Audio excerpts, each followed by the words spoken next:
आज का मौजूद जो है वो बेसिक रैफिड साइकिल के मुतल्लिक है। पूरी दुनिया में रैफिशन से तल्लुक़ रखने वाले जितने भी चीज़ें हैं, इनमें रेफ्रिजरेटर है, फ्रिज है, सिंगल डोर है, डबल डोर है, डायरेक्ट कूल है या नो फ्रॉस्ट है। तमाम रेफ्रिजरेटर्स, हर तरह के डीप फ्रीज़र, वो डायरेक्ट कूल हैं या नो फ्रॉस्ट हैं। ओपन लिड है, सिंगल लिड है, डबल लिड है, ट्रिपल लिड है, 3 खानों वाले हैं, 2 खानों वाले हैं, 3 खानों वाले हैं या 1 खाने वाला है। तमाम किस्म के इलेक्ट्रिक वाटर कूलर, बड़े हैं या छोटे हैं। तमाम किस्म के window AC, split type AC, packet type AC, inverter AC. इसके अलावा जितने भी कमर्शियल एयर कंडीशनिंग हैं, वो भी कार कैसी है, फ्लाइंग कोच कैसी है, बस कैसी है, हवाई जहाज कैसी है, डिस्प्ले कैबिनेट है, वॉक-इन रेफ्रिजरेटर है, रीच इन रेफ्रिजरेटर है, ब्लड सीलिंग रेफ्रिजरेटर है, कैंडी प्लांट है, आइसक्रीम प्लांट है, आइस प्लांट है, कोल्ड स्टोरेज हैं। ये तमाम जो हमारे काम के साथ तल्लुक़ रखने वाली चीज़ें हैं, जिनका ताल्लुक़ रेफ्रिजरेशन या एयर कंडीशनिंग के साथ है, उन तमाम की बुनियाद इसी पर है। इसको समझना बहुत ही ज़रूरी है। इसको समझने से आपके काम में बहुत आसानी हो जाएगी। ये लेक्चर जो है, ये थ्योरी प्रैक्टिकल दोनों को मद्देनज़र रखा हुआ है और उन पर गौर करना है, क्योंकि इसके बगैर ये मुकम्मल होना ही नहीं है। दुनिया की कोई भी हमारे शोबे से तल्लुक़ रखने वाला चीज़ जो है, वो इसके बगैर मुकम्मल नहीं है। इसलिए ज़रूरी है कि आप इसको बहुत ध्यान से, बड़े गौर से समझना है कि ये किस तरीके से सिलसिला जो है ना बनता है।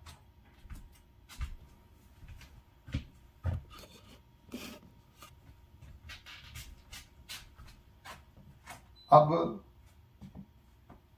जैसे एक इंसान का जिस्म है या किसी जानदार का जिस्म है, उसमें अल्लाह ताला की ज़ात ने एक हार्ट बनाया हुआ, दिल बनाया हुआ है। वो दिल जो है वो बेहतरीन पंप है। इससे बेहतर पंप दुनिया में आज तक किसी इंजीनियर या किसी साइंसदान ने बनाया। ये एक तरफ से ब्लड को लेता है, दूसरी तरफ भेज देता है। जिस तरफ से ब्लड लेता है, वो वेन जो हैं वो मोटी होती हैं, और जिस तरह से भेजता है वो थोड़ी बारीक होती हैं। दिल जो है, इसमें वाल लगे होते हैं, सक्शन वाल होते हैं, डिस्चार्ज वाल होते हैं।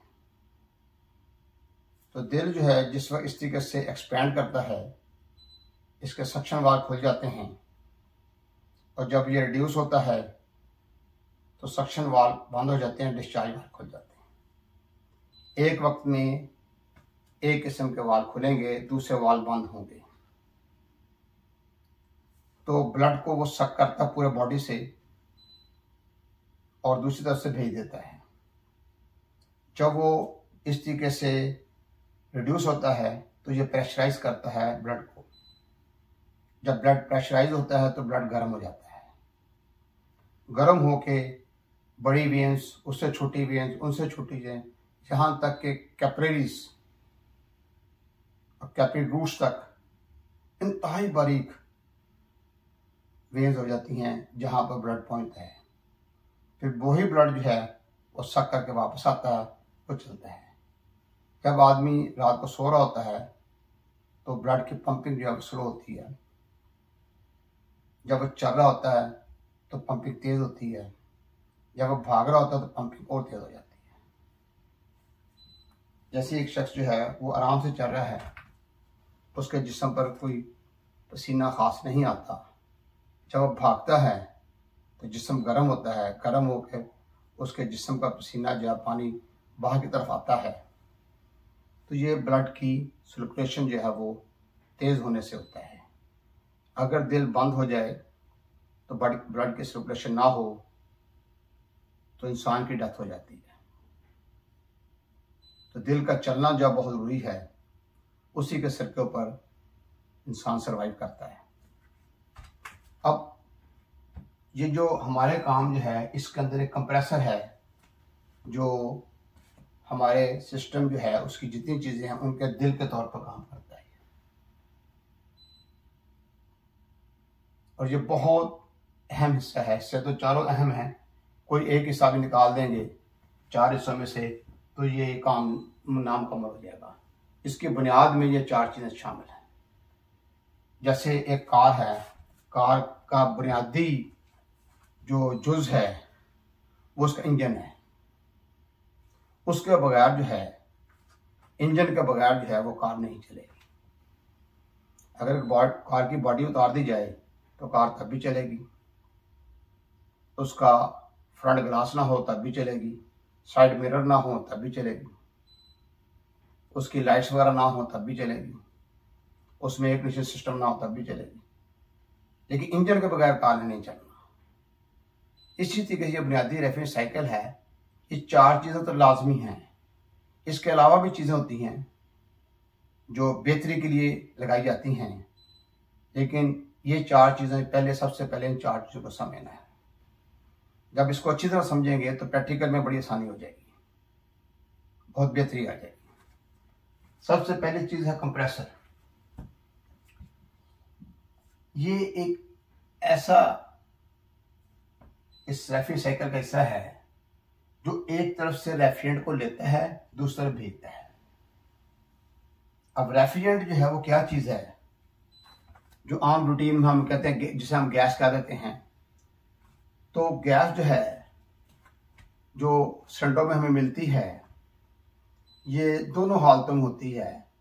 लिक्विड भी होता है, वेपर भी होते हैं। सिलेंडर को अगर सीधा रखें तो नीचे की तरफ लिक्विड होगा, ऊपर की तरफ वेपर होंगे। तो ये एक ऐसा खास माया है जो माया हालत से बुखार तक में जज़ब होते हुए हरारत जज़ब करता है और बुखारात से माया हालत में तब्दील होते वक्त हरारत खारिज करता है। हर वो चीज़ जो हरारत जज़ब करते वक्त जो है माया से बुखार में तब्दील हो, हरारत खारिज करते हुए बुखारा से माया में तब्दील हो, उसे हम रेफ्रिजरेंट कहते हैं। लेकिन इस हमारे काम के अंदर जो ख़ास रेफ्रिजरेंट इस्तेमाल होती है, इसकी बहुत ही आला क्वालिटी होती है। इसमें बहुत ज़्यादा गर्मी जज़ब करने की और खारिज करने की सलाहियत होती है। अदरवाइज हवा हम फ्रिज में भर देते हैं, उसमें वो क्वालिटी नहीं है जो होनी चाहिए। तो जो गैसें हमारे काम के अंदर इस्तेमाल की गई हैं, ये जब माया से बुखारा तब्दील होती हैं, उस वक्त इतनी ज़्यादा हीट जज़ब करती हैं कि आम चीज़ उतनी हीट जज़ब नहीं करती। इसलिए रेफ्रिजरेशन साइकिल जो है उसमें रेफ्रिजरेंट का होना बहुत ज़रूरी है। अगर रेफ्रिजरेंट नहीं है तो ये सारे जो कंपोनेंट्स हैं इनका कोई फ़ायदा नहीं है। इसलिए रेफ्रिजरेंट का होना 100% ज़रूरी है। अब कंप्रेसर जो है, एक पहला हिस्सा है, दूसरा कंडेंसर है, तीसरा रेफ्रिजरेंट कंट्रोल है और चौथा इवेपोरेटर है। Compressor, condenser, refrigerant control, evaporator. एक आम फ्रिज को जिसके बारे में तकरीबन सारे बंदे जानते हैं, उसे नीचे की तरफ एक काले रंग का पुर्जा लगा होता है, आला लगा होता है। उस आले का नाम है कंप्रेसर। उसके साथ पाइप लगा होगा। वो पीछे की तरफ एक जाली लगी होती है काले रंग की, ट्यूबों का सेट होता है, उससे हम कंडेंसर करते हैं। कुछ फ्रिजों के बॉडी में डाल दिया है, ज़्यादातर फ्रिजों के बाहर की तरफ नजर आएगा, उसे हम कंडेंसर कहेंगे। और रेफ्रिजरेटर कंट्रोल जो है रेफ्रिजरेटर कंट्रोल एक तंग रास्ता है जहाँ से रेफ्रिजरेंट गुजरती है और वो दबाव कम करता है। तो फ्रिज के अंदर बड़ी सी ट्यूब होती है जिसे हम कैपिलरी ट्यूब कहते हैं, वो रेफ्रिजरेटर कंट्रोल के तौर पर काम करती है। उसके बाद चौथा हिस्सा इवेपोरेटर है। ये फ्रिज के अंदर की तरफ होगा और डबल डोर फ्रिज जो है जब आप खोलते हैं, ऊपर वाला खाना फ्रीज़र है, नीचे वाला हिस्सा जो है एक प्लेट नीचे लगी होती है वो इवेपोरेटर है। नो फ्रॉस्ट में छुपा होगा, ये सामने नज़र नहीं आएगा। तो ये चीज़ जो है आप ज़हन में रखिएगा कि ये हिस्सा जो है ये ऐसी जगह पर होगा जहाँ पर गर्मी जज़ब करनी है। ये हिस्सा ऐसी जगह पर होगा जहाँ पर गर्मी खारिज करनी है। ये हिस्सा जो है ये ऐसा है जिसने दबाव को बढ़ाना है और ये जो है इसने दबाव को कम करना है। अब इसकी ज़रा तफसील की तरफ जाते हैं कि कंप्रेसर जो है इसका काम ये है कि low pressure low temperature vapours को इवेपोरेटर से बजरिया सक्शन लाइन अपने अंदर खींचने के बाद उसको ज़्यादा प्रेशर वाले, ज़्यादा दर्जात वाले बुखारात में तब्दील करने के बाद बजरिया डिस्चार्ज एंड कंडेंसर में भेजना। जो लाइन इवेपोरेटर से कंप्रेसर की तरफ आती है उसे हम सक्शन लाइन कहेंगे। कौन सी लाइन कहेंगे? Suction line.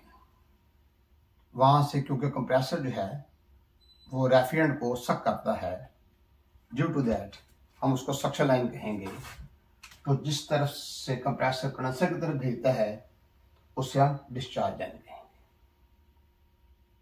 तो ये कंप्रेसर जो है ये पंप है। अगर बर्फ खाने को मद्देनजर रखेंगे तो कंप्रेसर ज़्यादा होगा, मोटर ज़्यादा होगी। कोल्ड स्टोरेज में भी ऐसा ही होगा, आइसक्रीम प्लांट में भी ऐसा होगा। तो इस तरीके से यानी आपको अलग-अलग नजर आएंगे। लेकिन अगर हम फ्रिज को लेंगे, डीप फ्रीजर को लेंगे, इलेक्ट्रिक वाटर को लोग लेते हैं, आम जो हैं वो कंप्रेसर पंप और जो मोटर दोनों को एक होल में बंद कर देते हैं। वो भी कंप्रेसर है, वो भी कंप्रेसर है। जौन सा मर्जी कंप्रेसर है, पूरी दुनिया का जौन सा मर्जी कंप्रेसर है, हर कंप्रेसर का एक ही काम है कि to increase the pressure of refrigerant. तो रेफ्रिजरेंट की क्वालिटी ये है कि जब हम उसको प्रेशराइज करते हैं, उसका दबाव बढ़ाते हैं, तो दबाव बढ़ने से क्या होता है? दबाव बढ़ने से उसका जो गैस है उसका प्रेशर बढ़ने से, दबाव बढ़ने से उसका टेम्परेचर बढ़ जाता है। टेम्परेचर भी बढ़ जाता है और वो बुखारा हालत में किस में जा रही है? कंडेंसर में। तो जब भी किसी रेफ्रिजरेंट का दबाव बढ़ाएंगे उसका दर्जा बढ़ जाएगा। अब सक्शन लाइन के जरिए भी वेपर आ रहे हैं, बुखारात आ रहे हैं, इसके जरिए भी बुखारात आके जाएंगे। जो बुखारात आ रहे हैं वो ठंडे हैं, जो बुखारात जा रहे हैं वो गर्म हैं। वो बुखारात जो हैं वो किस में गए हैं? कंडेंसर के अंदर। कंडेंस का मतलब ठंडा करना, मुंजमद करना भी है, लेकिन यहाँ मुंजमद वाला मामला नहीं है, यहाँ इसको ठंडा करने वाला मामला है। इसने वेपर्स को ठंडा करना है, इसने वेपर्स को ठंडा करना है। अब ठंडा किस तरीके से करना है? जो छोटी रेफ्रिजरेटर है, ये आम चीज़ें, छोटी refrigerator, deep freezer, electric water cooler है, छोटी चीज़ें हैं, उनके पीछे कंडेंसर लगा, वो आम हवा लगती है। वो हवा के मरहून मिन्नत है कि उसके ज़रिए उसने ठंडा होना है। अगर पंखा लगा हुआ है कंडेंसर के साथ, वो उसकी हीट और जल्दी खारिज हो जाएगी। बड़े प्लांटों में कंडेंसर पर पानी गिराया जाता है, पानी के साथ ही उसकी हीट खारिज की जाती है। इस तरीके से कंडेंसर जो है मतलब ठंडा करना, कंडेंसर ठंडा करने वाला, और ये किसको ठंडा करेगा? रेफ्रिजरेंट को ठंडा करेगा और रेफ्रिजरेंट को वेपर से लिक्विड हालत में लेकर आएगा। क्योंकि इसकी हीट जो है इसने आम हवा में खारिज करनी है या पानी में खारिज करनी है, या हवा और पानी दोनों में खारिज करने के बाद जो है इसको माया हालत में ले आना। अब इसका टेम्परेचर बढ़ाने का मकसद नहीं था, लेकिन यहाँ इसलिए बढ़ाया गया है कि अगर इसका टेम्परेचर बढ़ेगा आम हवा से या पानी से तो तभी ये हीट खारिज करेगा। तो कंडेंसर का टेम्परेचर जो है, जो आम नॉर्मल पानी है या हवा है उससे ज़्यादा होता है, तो इसलिए ये अपनी हीट खारिज करेगा। एक असूल है, ये निज़ाम कुदरत है। ये निज़ाम कुदरत कंडेंसर का और एवापोरेटर का काम जो है ये अल्लाह का निज़ाम है। वैसे ही कि जैसे देखें आप एक गिलास है, उस गिलास में इंतहाई ठंडा पानी जो है आम हवा में रख दें। अब ये एक असूल है कि जो ठंडी चीज़ है वो हरारत जज़ब करती है, गर्म चीज़ हरारत खारिज करती है। यहाँ पर पानी जो है वो आम हवा से ठंडा है। फर्ज करें ठंडे पानी का टेम्परेचर जो है वो 40 फ़ारेनहाइट है और बाहर जो हवा है उसका टेम्परेचर जो है वो 90 फ़ारेनहाइट है। तो डिफर कितना हुआ? 50 का। तो उस फर्क जो है की वजह से टेम्परेचर जो है वो पानी का बढ़ना शुरू हो जाएगा। वो आम हवा से उसने हीट जज़ब करते जाना है, उस वक्त तक जज़ब करते जाना है जब तक उसका टेम्परेचर भी 90 नहीं हो जाता। तो ये एक निज़ाम है, ठीक है जी। जैसे एक मेहमान आता है, उसको गर्म गर्म चाय पकड़ा देते हैं, उसको कहता है भाई चाय पियो, वो कहता है जी वो चाय तो बहुत गर्म है। ठीक है जी, चलो थोड़ी देर ठहर के पी लेते हैं। अब ठहरने का क्या मकसद है कि अब उस जो है अल्लाह का भला करे कि इसमें जो टेम्परेचर है उसका टेम्परेचर ज़्यादा है। इसका टेम्परेचर ज़्यादा है चाय का। अब वो अपनी हीट जो है वो किस में खारिज करेगी? आम हवा में। तो जब वो आम हवा में हीट खारिज करेगी उसका टेम्परेचर कम हो जाएगा। यही हिसाब कंडेंसर का है। तो कंडेंसर ने हीट खारिज करनी है किसमें? आम हवा में, पानी में, और वेपर्स को लिक्विड हालत में लेकर आना है। तो जो पहले मैंने एग्जांपल दी है वो एवापोरेटर की है। तो एवापोरेटर जो है उसमें क्या होता है कि इंतहाई ठंडा होता है और उसमें जो रेफ्रिजरेंट दाखिल होती है वो इतनी ज़्यादा ठंडी होती है कि हमारी सोच से ज़्यादा इंतहाई ठंडी होती है। तो ठंडी चीज़ गर्मी जज़ब करती है। इसके अंदर जो भी चीज़ रखेंगे उसमें से ये हीट जज़ब करेगा। इसके अंदर जो रेफ्रिजरेंट है वो उसकी हीट जो है वो चीज़ों को जज़ब करेगी और वेपर हालत में आ जाएगी। इस तरीके से वो चीज़ें ठंडी होगी और यहाँ पर जो है ये कंडेंसर अपनी हीट खारिज करेगा। तो कंप्रेसर से जब रेफ्रिजरेंट निकलती है तो ज़्यादा दर्जात वाली होगी, ज़्यादा बुखारात वाली होगी। तो कंडेंसर में जाने के बाद जो है ये कंडेंसर जो है इसकी हीट खारिज करेगा। हीट खारिज करने के बाद जो है वो वेपर जो हैं वो किस हालत में आ जाएगी? बुखारात हालत में। लेकिन एक बात याद रखिए, कंडेंसर जो है it will not decrease the pressure of refrigerant. अब कई दफ़ा इंटरव्यू पूछ लेते हैं कि भाई कंडेंसर जो है जब रेफ्रिजरेंट उसमें दाखिल होकर बाहर निकलती है उसका दबाव बढ़ जाता है या कम हो जाता है? जिन्होंने नहीं गौर किया, कोई तो कहेंगे दबाव बढ़ जाता है, कोई कहें कम का, दोनों फेल है।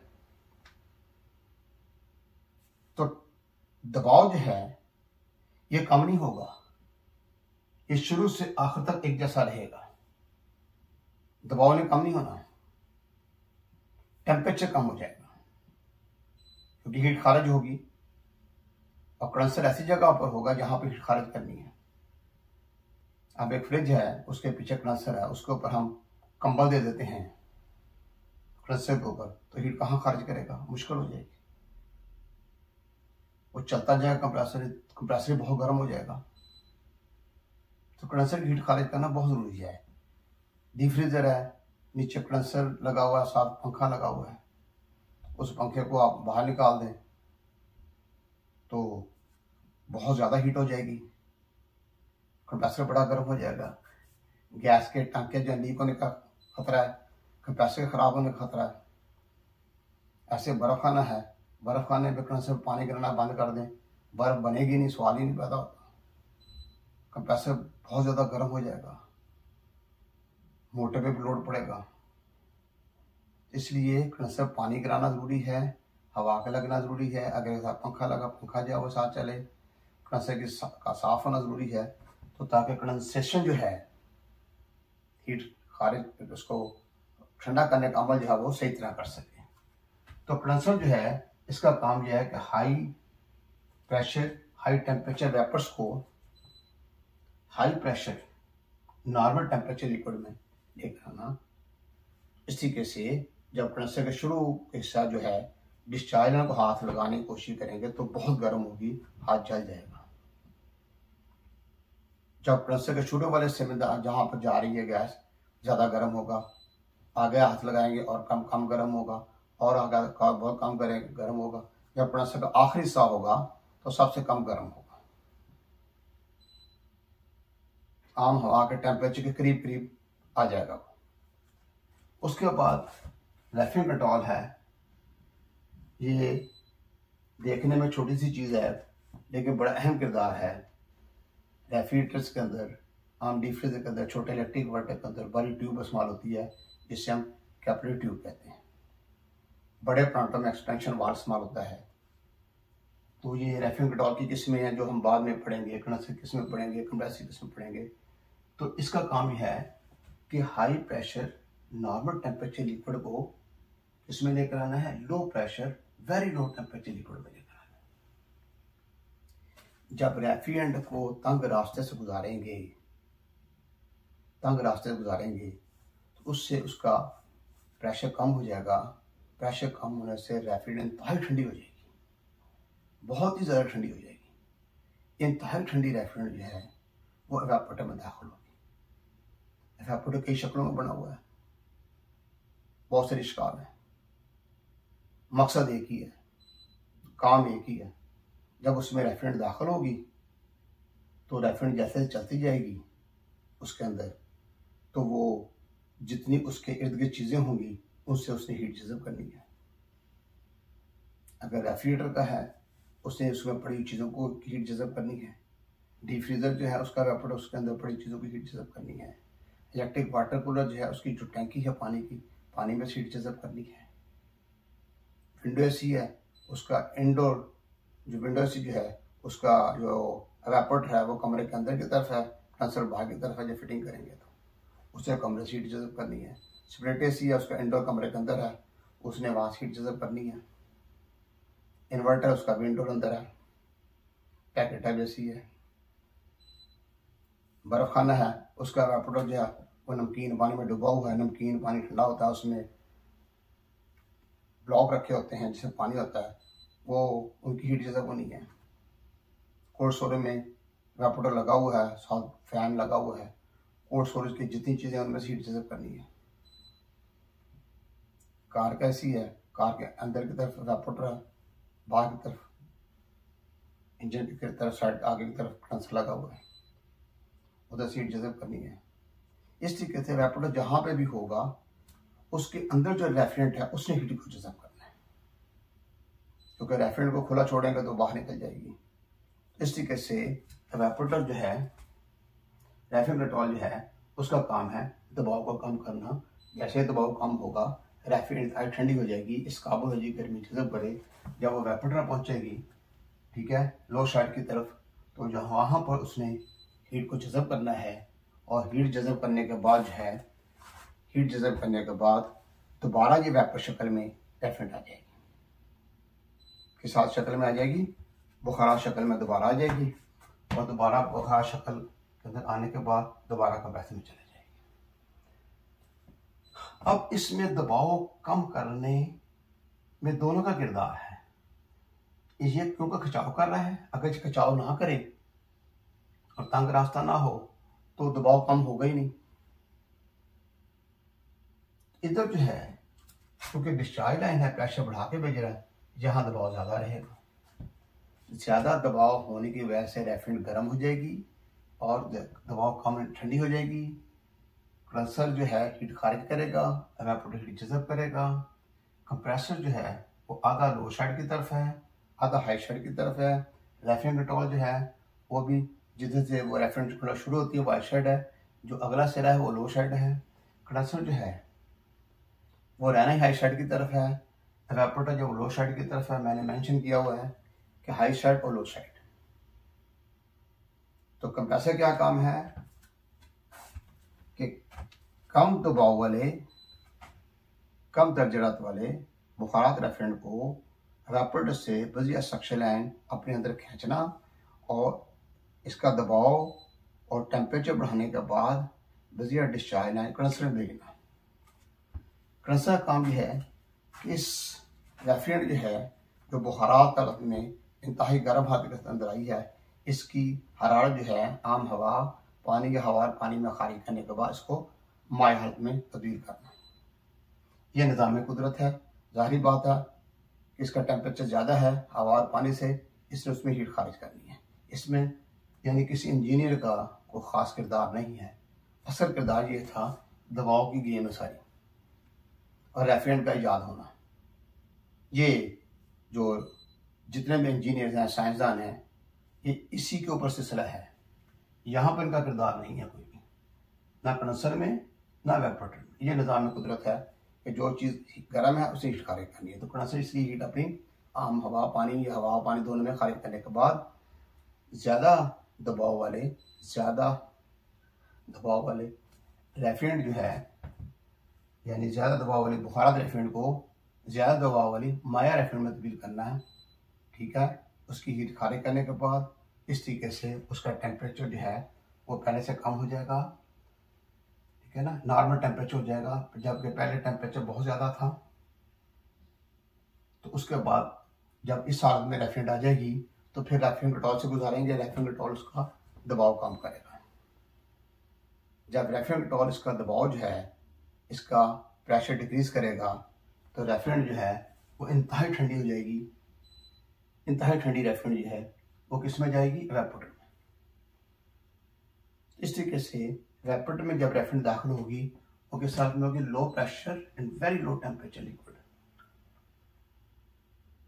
तो यहाँ पे भी निज़ाम कुदरत है कि इंतहाई ठंडी रेफ्रिजरेंट इसमें दाखिल होगी तो अपने इर्द गिर्द की जानदार या बेजान चीज़ें जितनी उनमें से हीट को जज़ब करना है उसने, और बुखारात में तब्दील होने के बाद दोबारा कंप्रेसर में आ जाएगा। लेकिन ये दबाव ना बढ़ाएगा ना कम करेगा। कंडेंसर का काम ना दबाव बढ़ाना है ना कम करना है, इसका काम एक ही है, एग्जॉस्ट द हीट। एवापोरेटर जो है it will not increase the pressure, also not decrease the pressure, only to absorb the heat. और कंप्रेसर जो है, कंप्रेसर काम जो है only to increase the pressure of refrigerant, ये इसकी ड्यूटी है। और रेफ्रिजरेंट कंट्रोल जो है it will be decrease the pressure of refrigerant. तो ये रेफ्रिजरेट साइकिल है। इसलिए कंप्रेसर जो है अगर वो प्रेशर नहीं बढ़ाता तो कंप्रेसर खराब है। अगर कंप्रेसर हीट खारिज नहीं करता तो कंप्रेसर ठीक नहीं है। अगर ये रेफ्रिजरेंट कंट्रोल दबाव नहीं कम करता तो ये ठीक नहीं है। अगर ये हीट जज़ब नहीं करता तो ये ठीक नहीं है। तो बाहर तो ये चार चीज़ें जो हैं इनके बगैर काम नहीं चलेगा। इसके अलावा भी चीज़ें हैं जैसे लिक्विड रिसीवर है, ड्रायर है, रेफ्रिजरेंट ड्रायर है और अकोमोडेटर है, साइड ग्लास है। इसकी चीज़ें भी इसके अलावा भी आएंगी, लेकिन जो बुनियादी रेफ्रिजरेट साइकिल में शामिल नहीं है। तो ये चार चीज़ें इनके बगैर काम नहीं चल रहा है, इनको ज़हन में रखिए।